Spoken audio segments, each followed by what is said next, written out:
Hola, buenas tardes. Buenas tardes, profe. Vamos a empezar con el tema de hoy. ¿Cómo están? Buenas tardes, profesora. Hoy vamos a dar, hola. Hoy vamos a dar dos temas, ¿sí? Uno es apneas del sueño, como están viendo, y el otro es la parte de neumonías en el paciente inmunodeprimido. Vamos primero con la parte de sueño. Les pido que si tienen alguna pregunta, hablen, porque el chat por ahí se me complica ver con el PowerPoint, y si no, al final de la clase les respondo. ¿Estamos? Y bueno, si no van a hacer preguntas, silencian los micrófonos, así no hay interrupciones. Por ahí se entrecorta un poco por el tema de internet, pero vamos a tratar de que salga bien. Bueno, para los que alguna vez ya vieron la clase, y si no, para los que es primera vez, lo que es apneas del sueño es una patología frecuente, si bien no es lo más frecuente, se ve mucho en los pacientes y las estudiamos, o son los encargados de hacer el seguimiento, los neumonólogos y los neurólogos, ¿sí? Son, digamos, los que más están en contacto con estos pacientes, que seguramente van a conocer a alguien que tenga apneas de sueño o van a ver a alguien que las tenga. Las apneas de sueño son trastornos respiratorios vinculados al sueño, les decía que lo vemos los neumonólogos y también los neurólogos, porque esta patología también se asocia a lo que son los terrores nocturnos o a los movimientos involuntarios nocturnos. Pero bueno, nosotros vamos a ver lo que es la parte respiratoria, que son los trastornos vinculados al sueño. Lo que son apneas o hipopneas obstructivas del sueño se abrevia con esas letras que ven ahí, que es SAOS, que significa síndrome de apneas, hipopneas obstructivas del sueño, y tiene una prevalencia más o menos del 5% en la población adulta, principalmente existe en los pediátricos, en menor frecuencia, y dentro de los adultos es mayor en hombres que en mujeres, y una prevalencia de edad entre los 30 y 60 años. El ronquido y la hipersomnolencia diurna son signos característicos que tienen estos pacientes, y lo que son patologías cardiovasculares, ACVs y accidentes de tránsito están muy vinculados a lo que son las apneas de sueño. Ahora vamos a ver por qué. Cuando nos acostamos, ¿sí? Cuando el paciente está en posición horizontal, todo lo que es la vía aérea, sobre todo la parte superior, tiene mucha importancia en esta patología, ¿sí? Cuando uno está en posición horizontal, el aire, como ven en la imagen de la izquierda, entra por la nariz, ¿sí? Y recorre nariz, laringe, va por tráquea. En los pacientes que tienen apnea obstructiva del sueño, ahora vamos a ver por qué causas, lo que ocurre es que tanto la lengua como la mandíbula y todo lo que es el tejido linfático y el tejido blando, de lo que es la parte cervical y del cuello, digamos, generan una obstrucción, ¿sí? Se relajan esos músculos y generan una obstrucción en el paso del aire. Eso se puede manifestar como un ronquido o vamos a ver como una apnea, es decir, que el aire directamente no puede circular. En algunos casos los pacientes tienen respiración bucal, también el aire sigue el mismo trayecto, solo que ingresa por la boca, pero los pacientes con respiración bucal también tienen apnea de sueño. No es que solamente los que respiran por la nariz, sino tanto los que tienen respiración nasal o bucal pueden tener la apnea del sueño, que se produce más que nada por la obstrucción del aire a nivel de la vía aérea superior, a la altura de lo que es la base de la lengua, el retroceso, la parte de la mandíbula, el paladar blando y demás. Eso se produce, como les dije recién, porque los músculos cuando uno duerme se relajan, pero sobre todo los que son de la parte cervical y del cuello, el tejido blando, se relaja aún más y predispone a la obstrucción. Hay factores que van a predisponer a que un paciente tenga apneas de sueño. El principal factor es la obesidad. Decimos la obesidad porque dijimos que tanto el tejido blando como toda la grasa o el tejido del linfoide, cuando el paciente está en posición horizontal y relajado, va a generar mayor obstrucción. ¿Sí? Entonces los pacientes obesos tienen una mayor predisposición a tener apneas de sueño. Después todas las patologías que generen hipoplasia mandibular o las de aumento de tejido blando o tejido linfoide alrededor de la faringe, la obstrucción nasal, ya sea por desviación del tabique, hiperplasia de los cornetes, el hipotiroidismo y la acromegalia. Y la apnea del sueño es un factor condicionante a tener hipertensión arterial. ¿Por qué es importante o por qué se deben estudiar las apneas del sueño?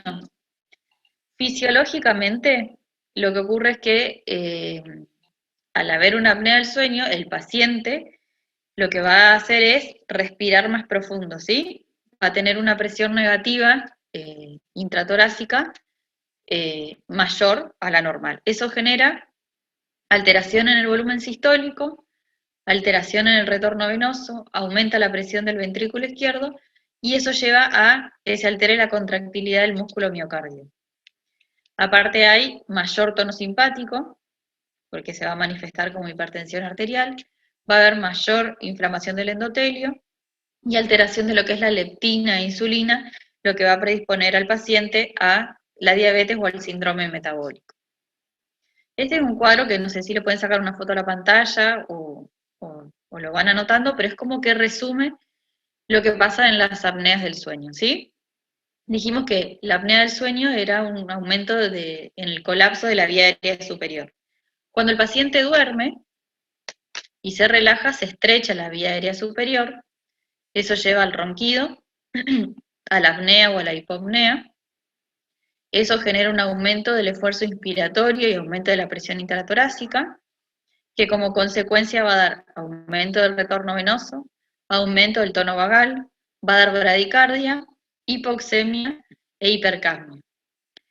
Eso genera, a nivel del sistema nervioso central, un microdespertar para salir de esa apnea, ¿sí? Para desobstruir la vía aérea. Ese microdespertar, a nivel del sistema nervioso, genera una desorganización del sueño, ¿sí? Es decir, que el paciente, al tener estas apneas y tener esos microdespertares para salir de la apnea, no llega nunca hasta el sueño profundo, ¿sí? No llega a la fase REM.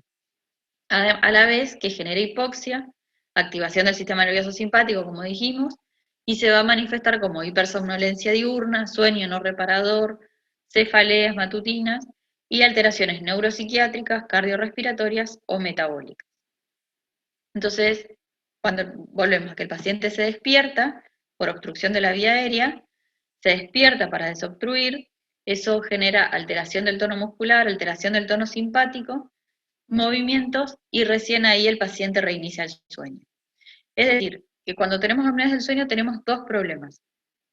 La parte en cuanto a lo metabólico y a lo fisiológico, ¿sí? Que hay una alteración de lo que es todo el tono simpático, que lleva a la bradicardia y la hipertensión, y por otro lado los microdespertares, que son, que pueden ser, los microdespertares que el paciente se puede despertar, o sea, puede estar consciente de que se despierta, o puede tener un microdespertar a nivel del electroencefalograma, es decir, que el paciente no es necesario que abra los ojos y que se siente para salir de esa obstrucción, sino que a nivel del electroencefalograma vemos que el paciente sale de ese sueño profundo, va a una fase más liviana del sueño para desobstruir. Entonces tenemos toda la parte metabólica y fisiológica cardiorrespiratoria y por otro lado tenemos todo el compromiso a nivel del sistema nervioso central. ¿Sí? ¿Me siguen hasta ahí? Bien, ¿cuáles son las consecuencias de tener apneas o hipopneas del sueño?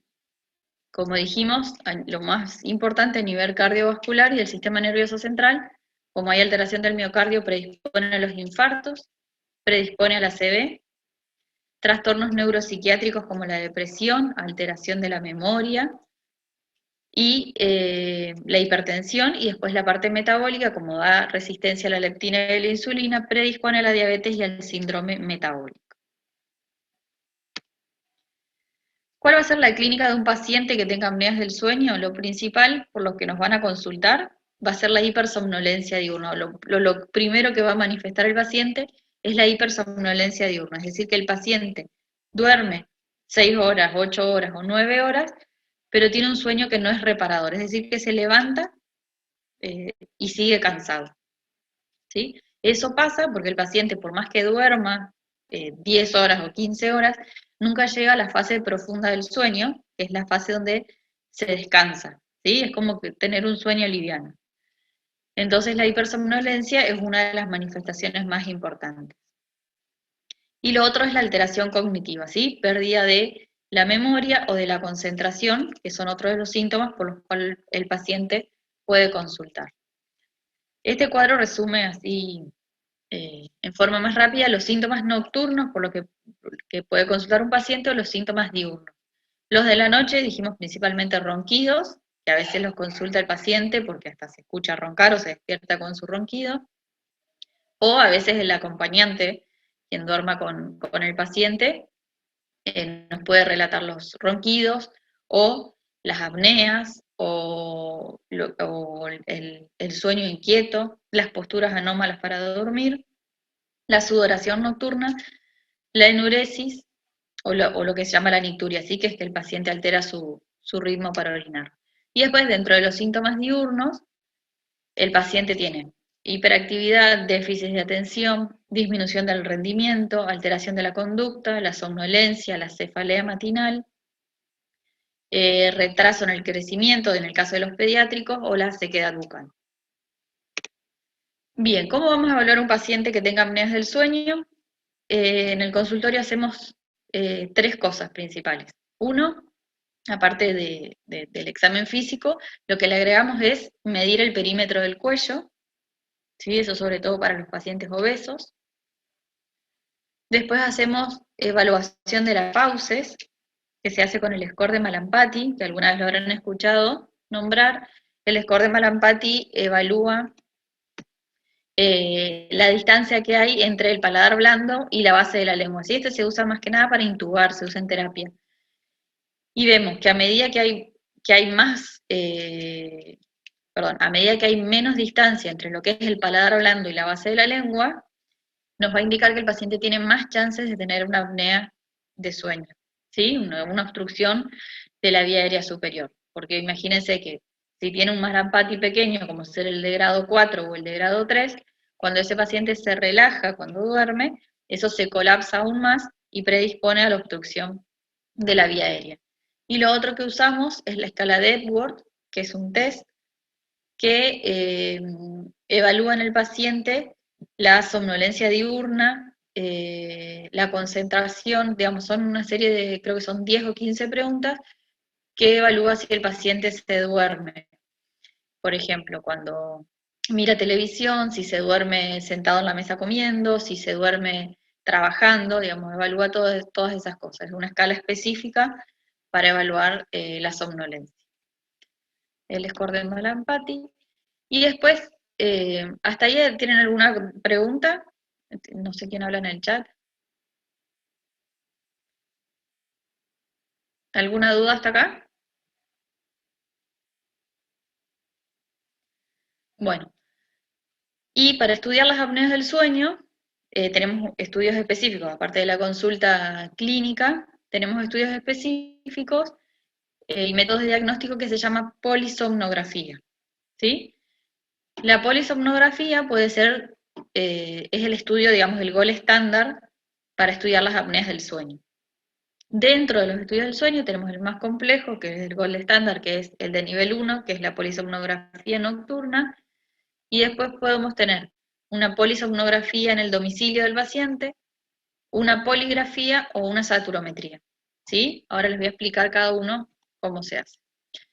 La polisomnografía nocturna lo que hace es, se cita al paciente en lo que se llama laboratorio del sueño, que puede ser en un consultorio o en una sala del hospital, que está adaptada para hacer el estudio del sueño. Es decir, que está adaptada, es una sala especial donde es el lugar ideal para dormir, ¿sí? Tiene la temperatura correcta, digamos, no hay ruidos externos, tiene una cama cómoda, y hay una cama para el paciente, y del otro lado está el operador, que es el que va a ir censando todos los monitores. El paciente va en el horario que duerme, por lo general a la noche, se queda a dormir en el hospital, y lo que se hace es colocar un electroencefalograma, electrodos a nivel de los ojos, a nivel del mentón, de las piernas, del abdomen y del tórax, para evaluar los movimientos que tiene mientras duerme, y después el electroencefalograma.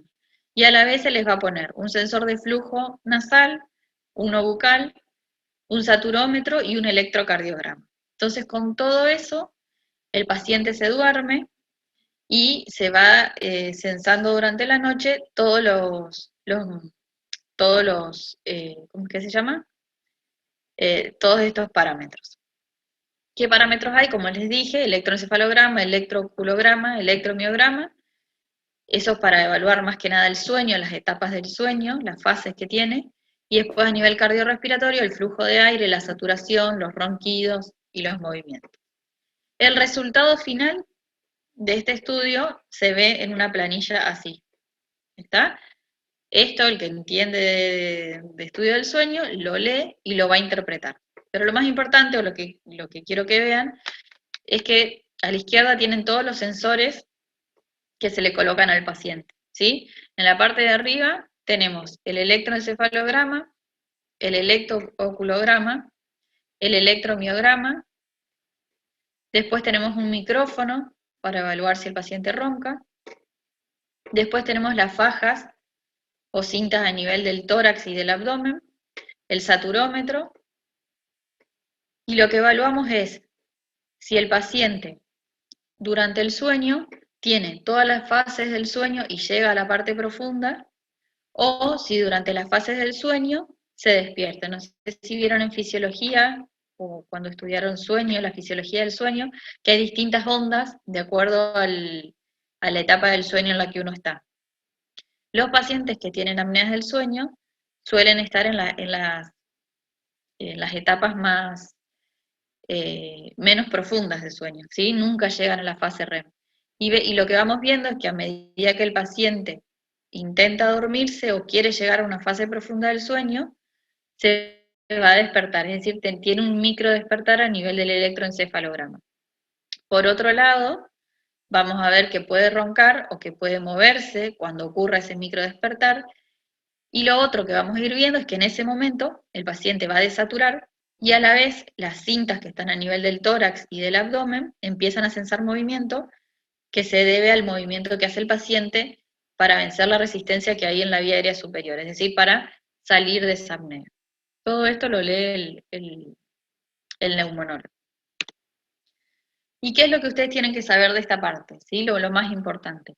Los conceptos de lo que es la apnea del sueño, ¿sí? Que la apnea del sueño es la ausencia, es decir, que no hay flujo de aire a nivel buconasal durante 10 segundos o más. ¿Sí? Es decir, que el sensor de flujo aéreo está sensando a nivel de la boca y de la nariz, durante más de 10 segundos sensa de que no hay flujo de aire. Eso significa que hay una apnea. Ahora, esa apnea puede ser obstructiva o puede ser central. Para saber si una apnea es obstructiva o es central, vamos a tener que ver las fajas que detectan el movimiento del tórax y del abdomen. Si esa ausencia de aire se acompaña de un movimiento a nivel de las fajas que sensan el tórax y el abdomen, es decir, que el paciente trata de vencer esa apnea, decimos que es una apnea obstructiva. Ahora, si durante la apnea el paciente no hace movimientos inspiratorios, es decir, que la cinta que está a nivel del abdomen y el tórax no sensan movimiento, la apnea es de tipo central. ¿Sí? Eso se debe a otras patologías. Y después existe la apnea mixta, que es que empieza como central y termina como obstructiva. Pero lo más importante es la apnea central y la apnea obstructiva. Otro concepto importante que tienen que saber es lo que es una hipoapnea. La hipoapnea es una reducción del flujo aéreo, que sensan el flujo a nivel de la boca o de la nariz, durante más de 10 segundos, pero que tiene que estar acompañado de una desaturación a nivel del sensor del saturómetro, o que el paciente tenga un micro despertar. Es decir, en la apnea el paciente no respira por 10 segundos o más, y en la hipoapnea el flujo de aire disminuye, pero esa disminución tiene que estar acompañada de una desaturación o de un microdespertar a nivel del electroencefalograma. Cualquiera de esos dos marca una hipopnea. ¿Y qué hacemos con esto? Una vez que marcamos todas las apneas e hipopneas que tiene el paciente, vamos a sacar lo que se llama el índice de perturbación respiratoria. Es decir, durante todo el tiempo que duerme el paciente se lo deja dormir de 6 a 8 horas durante el estudio, vamos a censar por hora cuántas apneas o hipopneas tuvo. ¿Sí? Si el paciente tiene por hora entre 0 o 5 apneas, es normal. ¿Sí? Acuérdense que dijimos que apnea era ausencia de flujo durante más de 10 segundos. ¿Sí? Que un paciente tenga entre 0 y 5 ausencias de flujo durante más de 10 segundos es normal. Por hora. ¿Sí? Pero hay pacientes que llegan a tener más de 30 apneas durante una hora. Es decir, que si sumamos todos los segundos que tienen esas apneas, el paciente prácticamente de las 8 horas que duerme, 6, 5 está en apnea. ¿Sí? Entonces, esos pacientes son los que tienen mayores consecuencias a nivel cardiovascular y a nivel del sistema nervioso central. Son los pacientes que más atentos tenemos que estar. ¿Qué hacemos una vez que tenemos, perdón? Eso es la polisomnografía nocturna que se hace en el estudio de sueño. Después hay estudios menos complejos, que es la polisomnografía en el domicilio, que acá lo que se le hace es dar al paciente todo el equipo para monitoreo, se lo pone en su casa cuando se duerme, lo devuelve al otro día y el analista lo estudia. Después tenemos estudios más simples, donde lo que no se evalúa es la parte del electroencefalograma, y estudios más simples todavía, que es solamente cuando se ponen dos parámetros, por ejemplo, el electrocardiograma y el saturómetro, o el saturómetro y el tensiómetro. Esto se hace en lugares que tienen menos complejidad, o en pacientes por ahí que requieren un estudio urgente y no hay disponibilidad para hacer el estudio del sueño. ¿Vamos? Pero el gol estándar es la polisomnografía nocturna, que tiene todos los marcadores para evaluar las apneas y las hipopneas. Entonces, como les dije, una vez que se termina el estudio y evaluamos y sacamos el IPR, que es el índice de perturbación del sueño, vemos si el paciente tiene, cuántas apneas tiene durante la noche y clasificamos en leve, moderado, grave, como estaba en este gráfico, y lo vamos a tratar. ¿Sí? ¿Cuál va a ser el tratamiento para las apneas del sueño? Tenemos un tratamiento que es médico, que es sobre todo tratar por ahí las comorbilidades que predisponen a tener apneas del sueño, principalmente la obesidad. ¿Sí? Si yo un paciente que tiene un índice de masa corporal, no sé, de 40, de 50, no trato la obesidad, la apnea del sueño, por más tratamiento que se le haga, no se le va a ir. Lo otro que tengo que evaluar es la posición corporal en la que duerme. Dijimos que el paciente en posición supina tiene más tendencia al colapso de la vía aérea superior. Hay pacientes que durmiendo de lado, ¿sí?, de costado, esas apneas disminuyen mucho. Entonces también tenemos que evaluar la posición en la que duerme el paciente. Hay distintas técnicas para que el paciente duerma de costado, por ejemplo, que se ponga una almohada atrás, cosa de que no pueda girar, a veces lo que se hace es poner pelotitas de tenis, ¿sí?, coser pelotitas de tenis al pijama o a la remera con la que duerman, cosa que cuando el paciente se ponga boca arriba le moleste y vuelva a la posición horizontal. Y lo otro, el tratamiento farmacológico en el caso de que tenga alguna patología que predisponga a la apnea del sueño, por ejemplo el hipotiroidismo o las apneas centrales asociadas a la insuficiencia cardíaca. En esos casos tendría un tratamiento farmacológico. Y lo que tiene que tener en cuenta es que todo lo que sean las drogas, por así decir, miorrelajantes, o las benzodiazepinas, están desaconsejadas en los pacientes que tienen apneas del sueño, porque lo que hacen es relajar más aún al paciente, o lo mismo, tomar alcohol o ansiolíticos, porque lo que hacen es relajar más al paciente, con lo cual predispone a tener más obstrucción de la vía aérea. Sí, eso en cuanto a la parte médica. Y el tratamiento definitivo para la apnea del sueño es el CPAP. No sé si alguna vez lo escucharon. El CPAP es una maquinita, ahora les voy a mostrar, que por un lado tiene una máscara como si fuese un nebulizador o una máscara de oxígeno y está conectada a un aparato que se llama CPAP. CPAP significa presión aérea continua en la vía aérea. ¿Sí? Lo que hace ese aparatito es, no tiene oxígeno ni nada, sino lo que hace es mandar con más presión el aire ambiental. Si yo mando con más presión el aire, lo que voy a hacer es desobstruir la vía aérea. Y ese es el fin que tiene el aparato. Dijimos que el paciente que en posición horizontal se relajaba y toda la parte de la vía aérea superior colapsa y obstruye, obstruye el flujo aéreo. Lo que hace el CPAP es mandar mayor presión, o sea, aire ambiental con mayor presión, entonces esa presión desobstruye, por así decir, el colapso que hay en la vía aérea superior. Ese aparato, aunque parezca por ahí medio incómodo además, está anatómicamente adaptado. Hay diferentes máscaras, diferentes tamaños para cada paciente. No hace ningún tipo de ruido, o sea que no es incómodo para dormir. Por ahí al principio sí, pero después los pacientes una vez que lo empiezan a usar se acostumbran y mejora mucho la calidad de vida. Sí, entonces el objetivo del CPAP es colocarlo a una presión determinada que desobstruya la vía aérea y que evite las apneas y las hipoapneas. ¿En qué pacientes vamos a usar el CPAP? En todos los pacientes que tengan un IPR, que dijimos que era el índice de apneas e hipoapneas mayor a 30, es decir, que tengan un IPR severo, o en los pacientes que tengan un IPR leve o moderado, pero que tengan mucha clínica, es decir, que tengan mucha hipersomnolencia diurna, que tengan cefalea o que tengan alteración cognitiva, o en pacientes que hayan tenido infartos o ACVs, porque dijimos que son una consecuencia de tener apneas de sueño.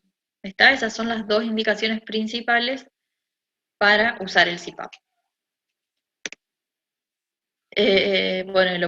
¿Cómo se usa el CPAP o cómo se titula el CPAP? Así como hay un estudio que al paciente se lo hace dormir y se estudian las apneas y hipoapneas del sueño, el paciente va otro día al laboratorio de sueño y duerme con el CPAP y ahí el operador va monitoreando y va ajustando la presión del equipo hasta que desaparecen las apneas de sueño, hasta que se desobstruye la vía aérea. Digamos, no es que el aparato es universal para todos los pacientes, sino que como les dije, se adapta a cada paciente, o sea que cada paciente va a ir con una presión determinada.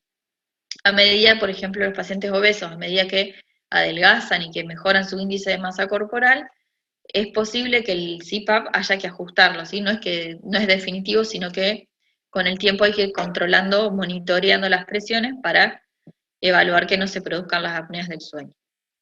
Es decir, que el CPAP lo que tiene por objetivo es disminuir el índice de perturbación respiratoria, bajarlo al menor número posible, sacar los ronquidos del paciente, evitar que el paciente desature cuando duerme y evitar los microdespertares. Es decir, que el sueño del paciente vuelva a ser un sueño normal, que vuelva a la fase profunda del sueño, que es donde se descansa, que es el sueño reparador, y evitar todas las complicaciones que genera las apneas del sueño. ¿Estamos hasta ahí? Existen otros tratamientos que se usan para las apneas del sueño que son menos usados, pero también se usan, que son los dispositivos orales para el ronquido o las apneas obstructivas. En esto se encargan los odontólogos o los cirujanos maxilofaciales. Son distintos dispositivos que hacen avance mandibular para los pacientes que tienen hipoplasia o acromegalia o retención de la lengua. ¿Sí? Son esos pacientes que tienen patología mandibular es un tipo de, como una ortodoncia específica, que lo que hace es evitar que cuando el paciente se duerma, se relaje, la mandíbula y toda la base de la lengua obstruya la vía aérea. Y después existe la cirugía, que se usa en casos determinados, que son para pacientes que tienen patología de la cavidad oral, es decir, para los pacientes que tienen, por ejemplo, hiperplasia amigdalina o patologías del paladar blando, que son los que dan ese malampati de grado 4 y dijimos que llevan a la obstrucción de la vía aérea. En esos casos, que son casos muy determinados, se puede hacer una cirugía cuando hay una obstrucción que es de tipo anatómico, digamos, en ese caso solamente. Pero si no, el tratamiento es el CPAP. Bien, ¿alguna pregunta o consulta hasta ahí? Profesora, entonces cualquier persona que por lo general ronque mucho a la noche puede tener apnea aunque no se dé cuenta. Los ronquidos son un factor predisponente, pero no es un factor condicionante para tener apnea del sueño. ¿Sí? Porque las apneas, dijimos que digamos, los ronquidos son un marcador importante, no es que sea determinante de tener apnea del sueño. Por ahí es solo posicional el ronquido, por eso decíamos de evaluar al paciente, que si duerme en otra posición y el ronquido desaparece, no es una apnea del sueño, sino que es posicional, ¿sí? Es, digamos, una alteración anatómica que se corrige. Por eso se recomienda no dormir boca arriba, por así decirlo. Digamos, no es que el paciente que ronca es un paciente que tiene apnea. Perfecto, muchas gracias. Bien. ¿Alguien más? Acá me preguntaban si el alcohol puede llevar a una apnea obstructiva. El alcohol no lleva a una apnea obstructiva. El alcohol lo que hace es, por así decir, generar más miorrelajante, o sea, es como un miorrelajante.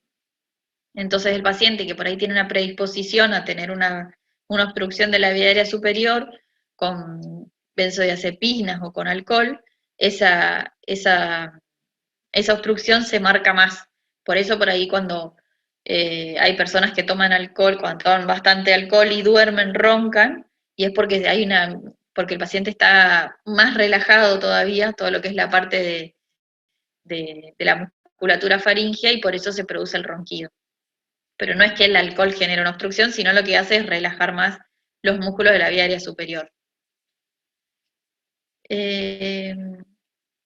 Acá me dicen si el CPAP se usa para los dos tipos de apnea por igual. No, el CPAP solo se usa para las apneas obstructivas. Las apneas centrales tienen un equipo especial y son pacientes que están más asociados a insuficiencia cardíaca, ¿sí? Es como un pseudo ventilación lo que tienen los pacientes que tienen apneas centrales. El CPAP se usa para las apneas obstructivas. Doctora, Sí, tengo una consulta. bien, sí. En los otros tratamientos que usted dijo sobre el dispositivo oral para lo que es el ronquido y la apnea Sí. obstructiva, ¿es lo mismo también decir Ujú. que se utiliza un marcapaso lingual? Porque yo había leído ese término, no sé si es lo Sí, mismo lo que usted dijo. sí, hay dentro de los dispositivos de amanceo mandibular y demás, hay varios y se usan según cada paciente, pero sí existe el marcapasos y esas cosas. Muchas Existen gracias. distintos, pero sí. ¿Alguna otra pregunta? Profe, además Sí. de la polisomnografía, ¿habría que hacer algún otro estudio como una tomografía o una ecografía, por ejemplo, para evaluar alteraciones estructurales? Sí, digamos, a los pacientes se les hace digamos, el examen físico general y después lo que es la parte del sueño se detiene más, como les dije, en el perímetro del cuello, en el malampati y demás.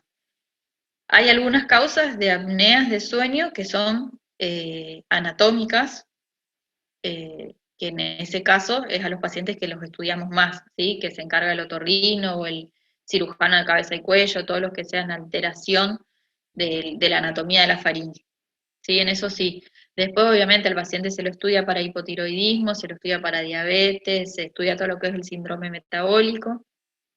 Acuérdense que, como les dije que estaba en el PowerPoint, la apnea del sueño es un factor condicionante para tener hipertensión arterial.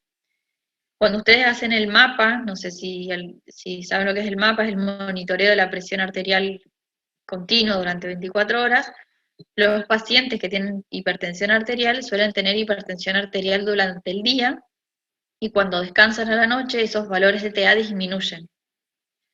Los pacientes que tienen apneas de sueño tienen hipertensión arterial durante la noche, cuando están descansando, ¿sí?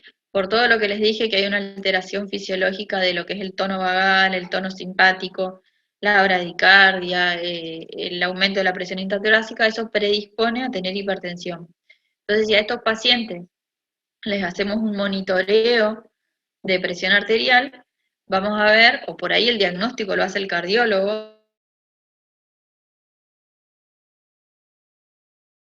directamente hace un monitoreo de presión arterial, que durante la noche o cuando descansa tiene valores altos de tensión arterial, y esto se debe a la apnea de sueño. Es decir que cada paciente se le hacen estudios más complejos, como les dije, el hipotiroidismo, después una tomografía si sospechamos que hay tejido linfoide que no corresponde, se le hacen varios estudios, pero eso es según cada paciente.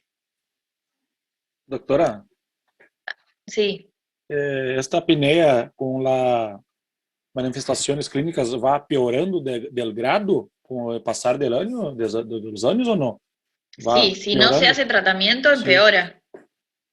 Empeora, sí, sí. Un paciente puede tener solamente sueño no reparador, es el paciente que se levanta y que todos los días, o sea, se duerme, pero no tiene la sensación de haber descansado.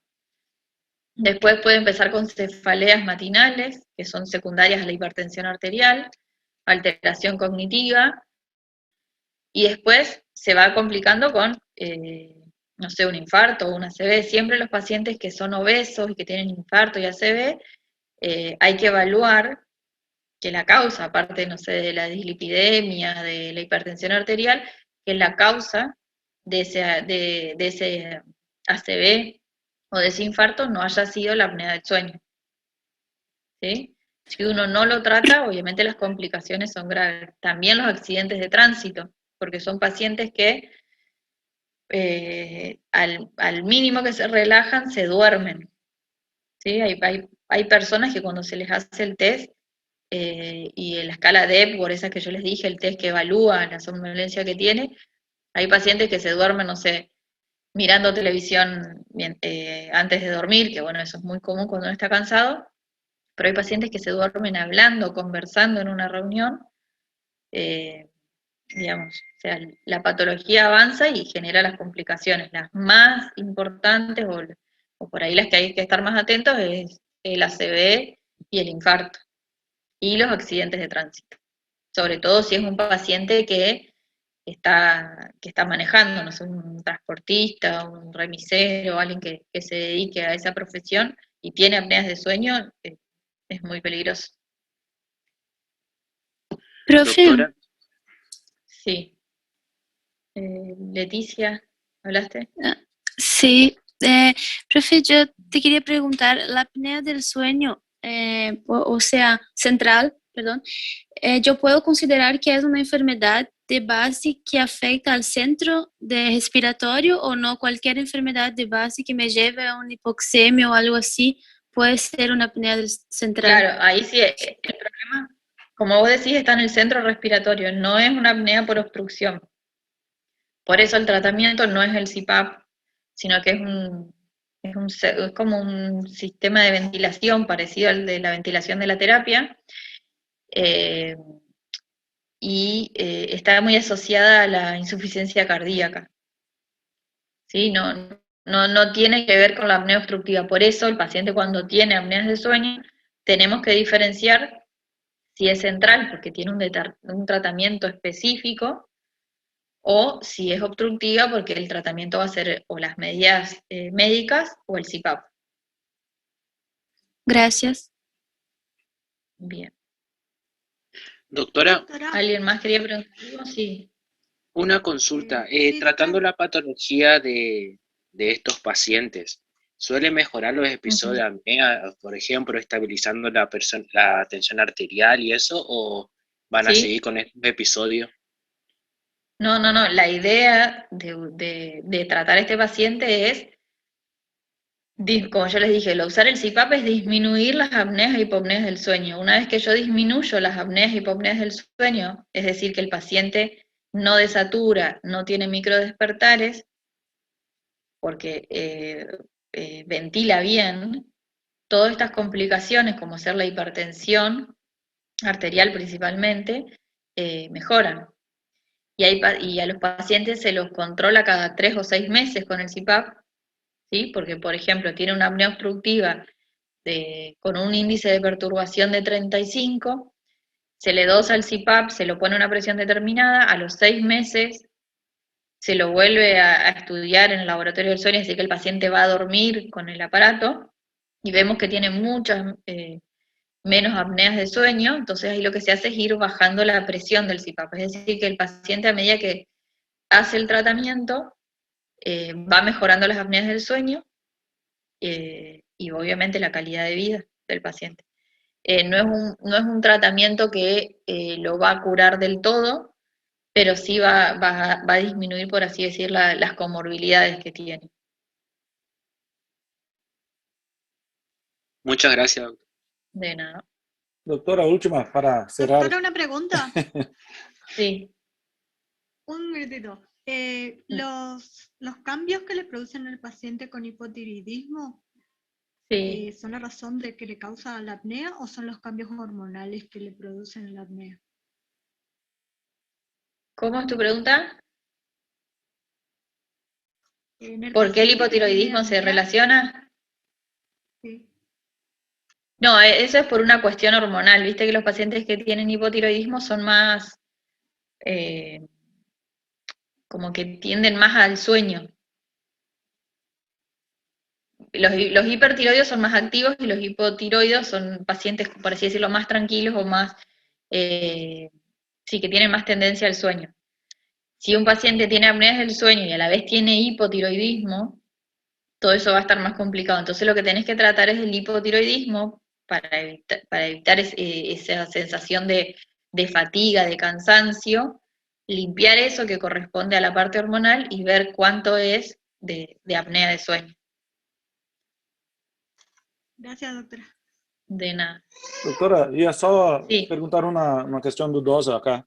Se o Sí. paciente, hoje, muita gente se automedica para tratamento de insônia e Ajá. uma superdosagem le pode ligar a uma apneia, muitas vezes por autorrelaxação também de su... Sí.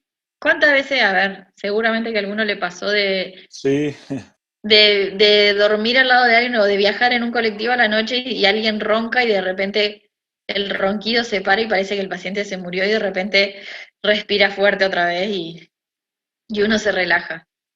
Si esos pacientes que tienen un sueño no reparador toman algún somnífero, por así decir, una benzodiazepina para descansar mejor, peor, generan más apnea de sueño y más cansados van a estar al otro día porque claro. menos sueño profundo tienen. ¿Sí? El problema de esto es que no llegan al sueño profundo, y en el sueño profundo es donde el cerebro descansa, donde las hormonas se acomodan, y si uno no llega a eso se producen todas estas complicaciones. ¿Sí? No es el solo hecho de duermo o no duermo, sino a nivel fisiológico todos los cambios que se producen por no llegar al sueño profundo. Lo mismo pasa cuando uno no duerme mucho, pero una cosa es no dormir por 2 o 3 días, no sé, porque tiene que hacer una guardia, porque tiene un examen, tiene que estudiar, y otra cosa es el paciente que nunca, ningún día, tiene un sueño reparador. ¿Sí? Eso a nivel, como les dije, cardiológico y neurológico tiene sus repercusiones. Gracias, doutora. Bien. ¿Alguna otra pregunta? Estamos con la parte de sueño. Bueno, lo más importante que sepan de esto es, como les dije, los conceptos de apnea y hipopnea, las complicaciones o las consecuencias fisiológicas que trae, o sea, por qué le damos importancia a las apneas del sueño y cuál es el tratamiento. ¿Sí? Después hay un montón de cosas dentro de las apneas del sueño, pero lo más importante que sepan la parte fisiológica de por qué es importante que los pacientes no tengan apneas del sueño y en qué paciente sobre todo lo voy a sospechar. ¿Estamos? Bueno, ahora vamos a pasar a la segunda clase, que no tiene nada que ver con apneas de sueño, que es la parte de neumonías en el paciente inmunosuprimido. Les voy a pedir que me den 5 minutos, descansamos y volvemos a la clase. ¿Estamos? En 5 minutos arrancamos con la siguiente clase.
Bueno, continuamos en clase. A ver con la apnea del sueño. Quedó la parte de patología infecciosa o de neumonías en el paciente inmunosuprimido. Dentro de lo que es patología pulmonar o patología respiratoria del paciente inmunosuprimido, que principalmente vamos a ver HIV, pero también el inmunosuprimido puede ser un paciente oncológico, un paciente en tratamiento prolongado con corticoides o algunas globulinas y demás, pero vamos a enfocarnos más en lo que es HIV. Dentro de la patología respiratoria puede ser de tipo no infecciosa, es decir, que estos pacientes pueden tener, como cualquier paciente inmunocompetente, cáncer de pulmón, pueden tener obstrucción bronquial, pueden tener hipertensión pulmonar, y dentro del cáncer, después vamos a ver al final de la clase, hay 2 que son específicos, y dentro de lo que es patología infecciosa, principalmente bacterias, virus, y lo que son los hongos, la parte micológica.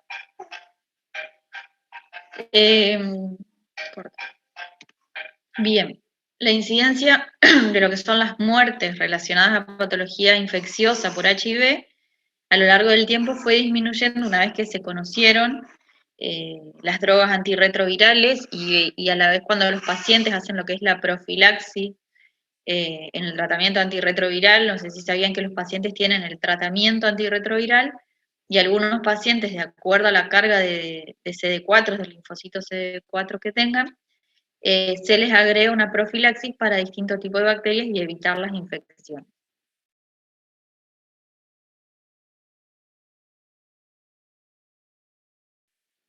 Este gráfico es importante que lo sepan, que por ahí nos va a orientar a la patología que tiene el paciente. Este gráfico lo van a encontrar en internet, pongan CD4 patología respiratoria y les va a salir ahí distintos gráficos, pero lo más importante es saber que a medida que el paciente inmunodeprimido tiene menor recuento de células CD4, más raro o menos prevalente es el germen por el cual va a infectarse.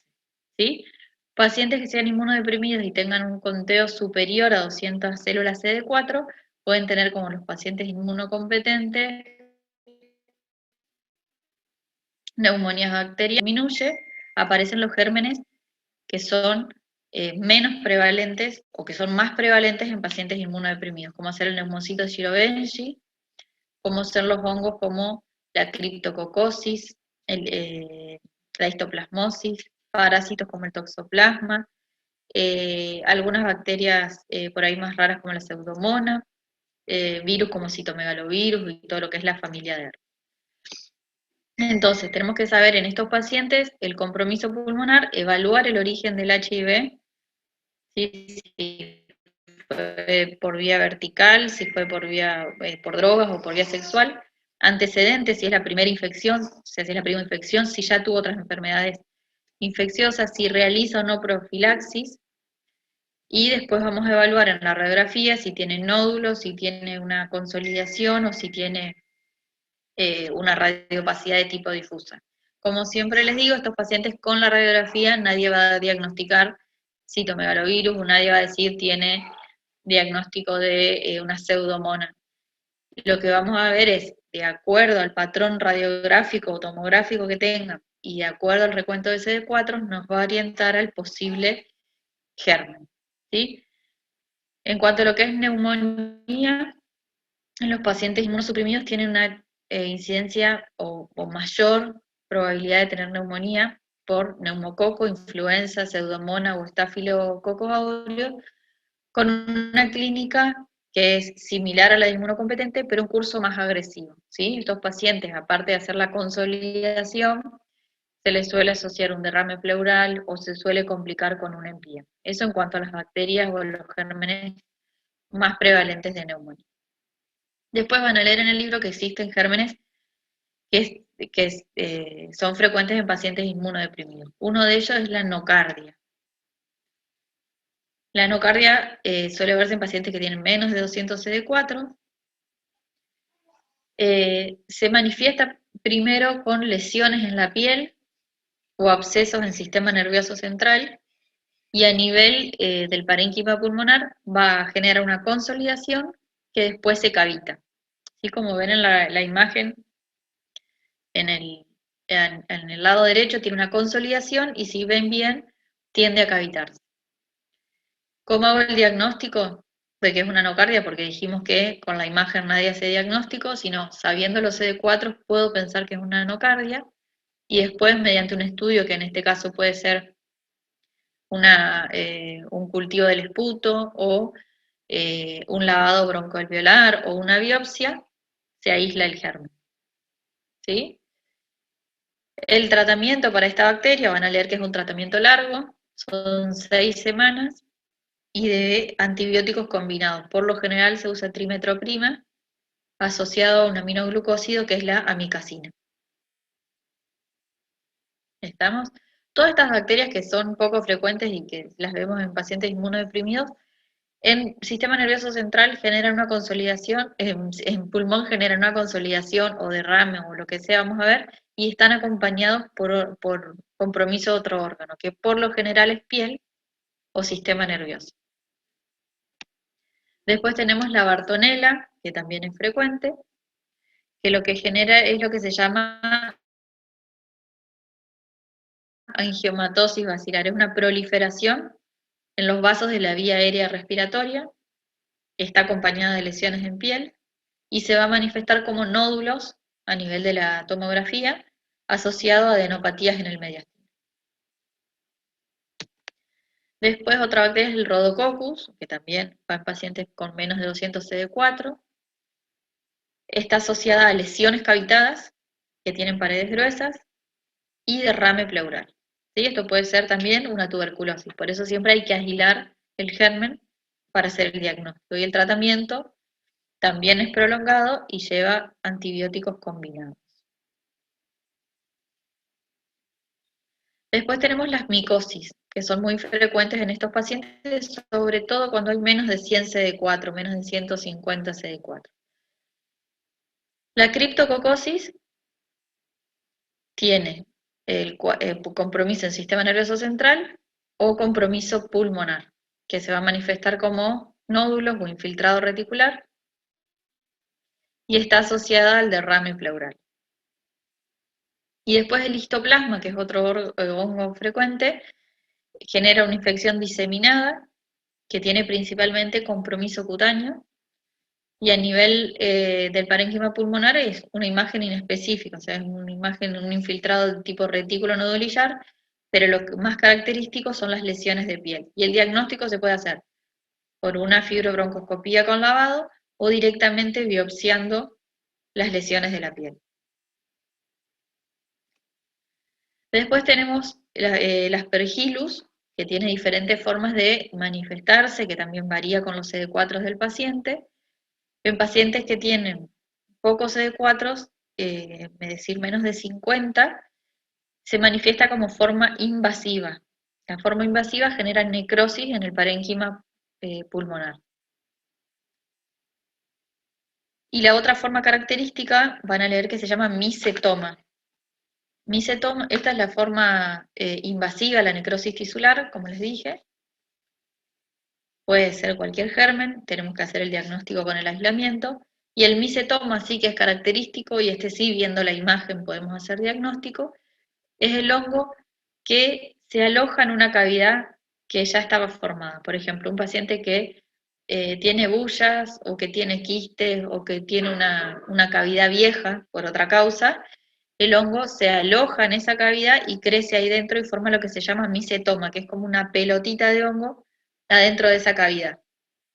Si a este paciente que vemos la radiografía, que tiene la cavidad y que adentro está ocupada, le hacemos una radiografía en posición horizontal o, no sé, haciéndola vertical, por así decirlo, vemos que esa pelotita que está dentro ocupando ese micetoma cambia de posición, es decir, que no está adherido, es digamos, Flota. ¿Cómo? Es móvil. Es móvil, exactamente. Es como un tejido de fibrina y de hongo y de tejido inflamatorio, pero no está adherido a la cavidad, está móvil dentro de la cavidad. Ese es mortal, ¿no, profe? Ya ese estadio del SIDA. No es mortal, a veces la complicación que tiene es que ese micetoma por ahí lesiona la pared de la cavidad y si está en contacto con una arteria bronquial puede generar hemóptisis y si la arteria es importante, una hemóptisis severa o masiva como veíamos antes. Pero en sí el micetoma no es mortal. Por ahí una complicación es sí que rompa algún vaso y genere hemóptisis. La que sí es más grave es la invasiva, ¿sí? Porque eso nos está hablando de necrosis del parénquima.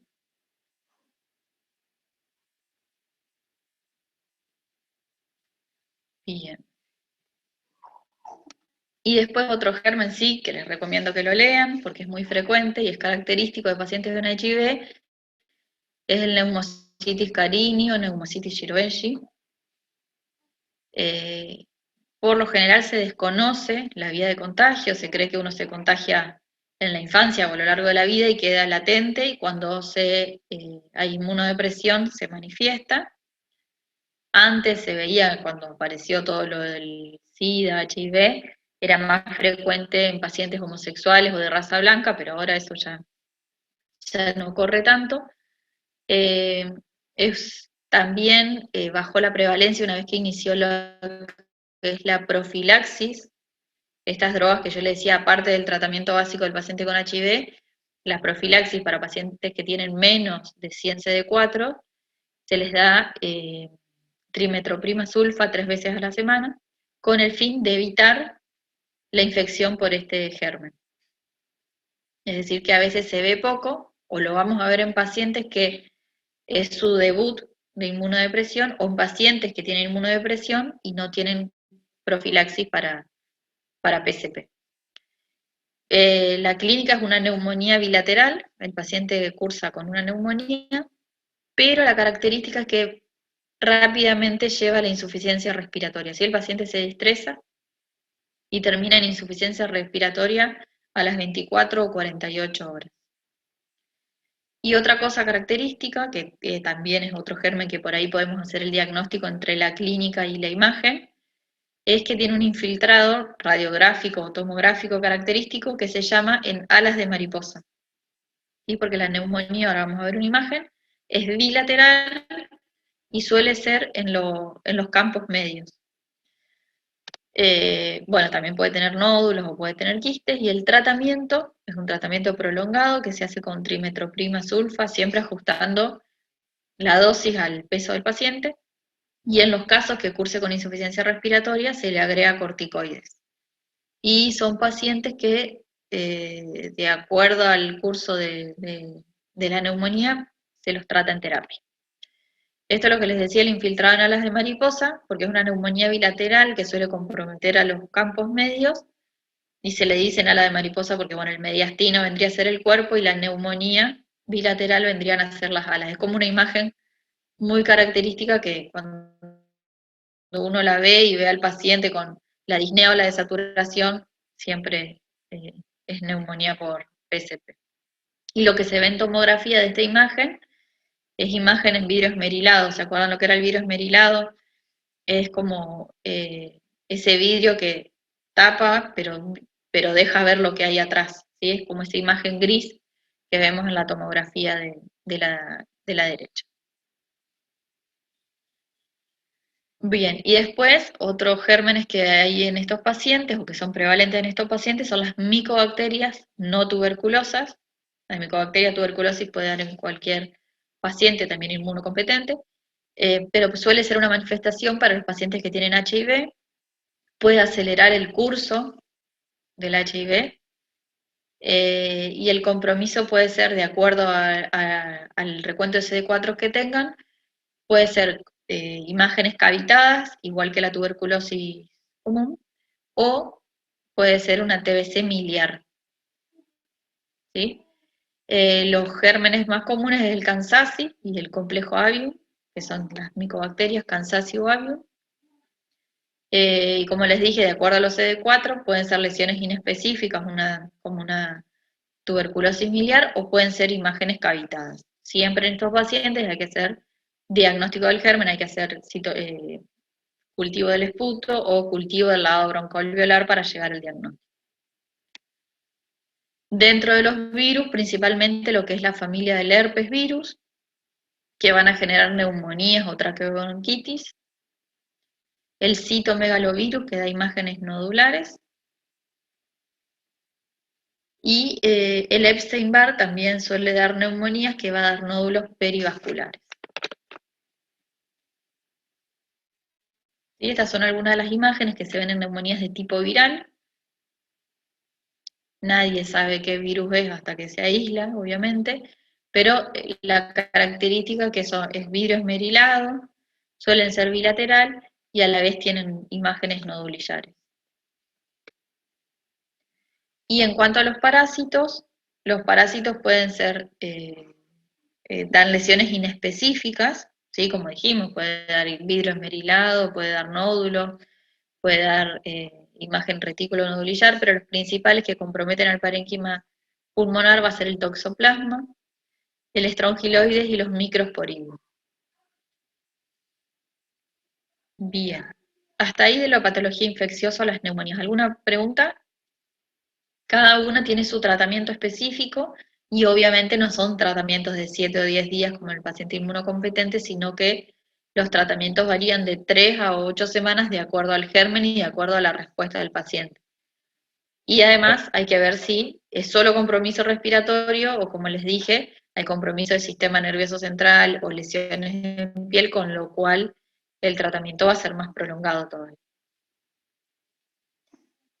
Bien, y después, para que tengan en cuenta en cuanto a la patología respiratoria de los pacientes inmunosuprimidos, está lo no infeccioso, que como les dije puede ser cáncer, puede ser obstrucción, o lo principal, hipertensión pulmonar.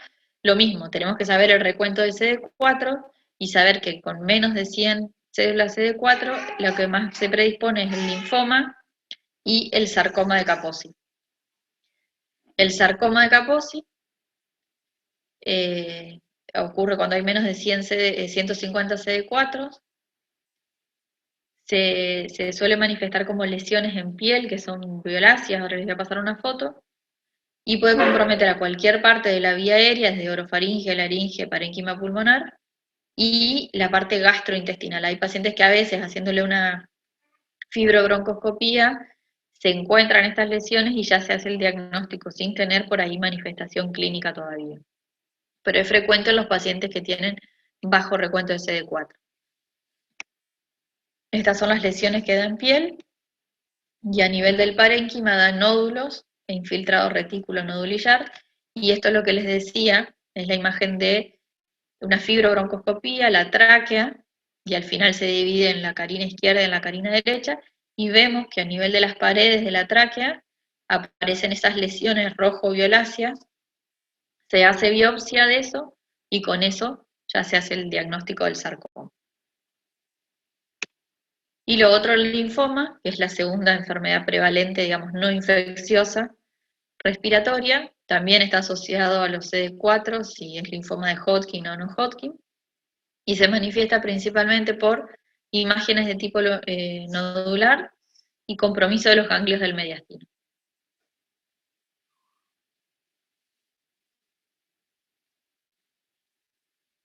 Bien, hasta ahí era la parte de inmunosupresión.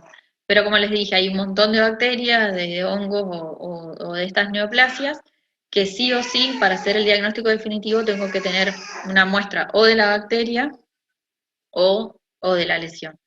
Y en cuanto a lo que es el tratamiento de las bacterias, como les decía recién, ver si es compromiso solo del parénquima pulmonar o si es compromiso sistémico, y de acuerdo a eso va a variar el tiempo de tratamiento. Y por lo general, los antibióticos son combinados en estas patologías. No ¿Tratamiento es empírico, doctora? Antibiótico. A veces cuando no tenemos diagnóstico, cuando no tenemos la posibilidad de hacer el diagnóstico etiológico, se hace un tratamiento empírico, digamos, se sube en la escala de antibióticos y se pone hasta que se obtenga respuesta o hasta que se obtenga el diagnóstico. Por ejemplo, si llega a la guardia un paciente que tiene, no sé, con clínica de neumonía, que está desaturando y hacemos un laboratorio y tiene 1000 blancos totales, tenemos alta sospecha de que sea un paciente inmunodeprimido. Entonces ese paciente directamente, ya si tiene la imagen característica de la neumonía bilateral, no le vamos a poner amoxicilina clavulánico, sino que directamente ya baja el tratamiento de PCP. Si es un paciente que tiene, no sé, nódulos y vidrio esmerilado y tiene muchos linfocitos, o sea que te da paraviral, se le puede tratar directamente con aciclovir. Por lo general, al principio a estos pacientes se les pone un tratamiento de amplio espectro y después se va bajando de acuerdo al diagnóstico etiológico.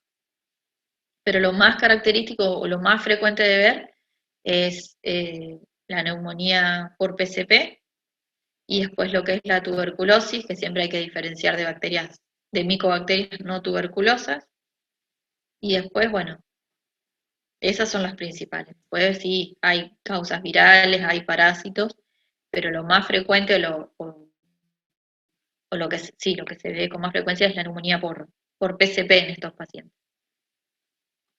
Con lo cual, ¿puede dar una para infección PCP lo entre tienen que dos? saber. ¿Cómo? Si se puede dar la infección, o sea, una neumonía por más de un agente al mismo tiempo. Sí. Sobre todo cuando empieza de causa viral, que se suelen complicar con bacteriana. Y en este caso, o sea, si tenemos dos... Y antiviral a la vez. Con respecto al sarcoma de Kaposi, yo tengo entendido que está asociado Sí. al herpes 8. ¿Se encontraría en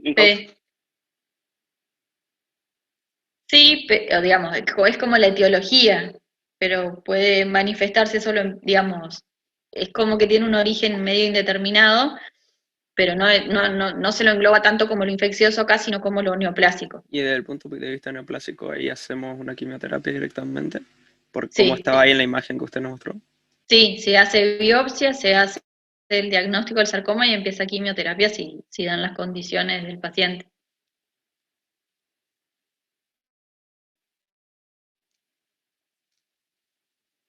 Doctora, ¿estos pacientes van a tener una clínica más parecida a la de una neumonía atípica o a una neumonía típica? Depende del agente etiológico, ¿sí?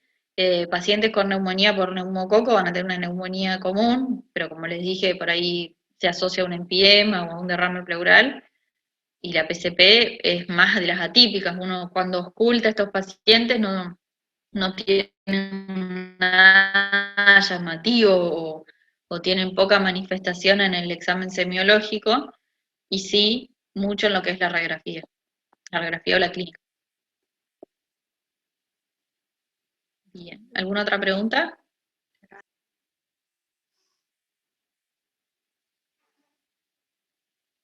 Bueno, esos eran los 2 temas de hoy. Si no tienen más preguntas, acá. Después que me dicen en el Profe, chat. ¿será que Sí. puede subir estos Power a la plataforma? Sí, yo se los paso a la doctora y ella lo sube, pero sí, van a quedar seguramente ahí. Gracias. Bueno, Profe, entonces, sí. Profe, disculpe, si nos podría dar 5 minutos para que el resto de los chicos pongan sus asistencia en el chat, porque muchos tuvimos problemas anteriormente, si nos puede dar 5 minutos. Sí, yo ya terminé, dejo la clase abierta para que les tomen asistencia. Doctora, ¿Estamos? Sí. ¿Vamos a tener otro parcial o no? No sé si...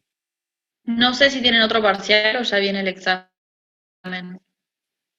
Eso no estoy al tanto. Gracias. Bueno. Listo, entonces. Nos vemos en la próxima Hasta luego, clase. profe. Gracias. Saludos, doctora.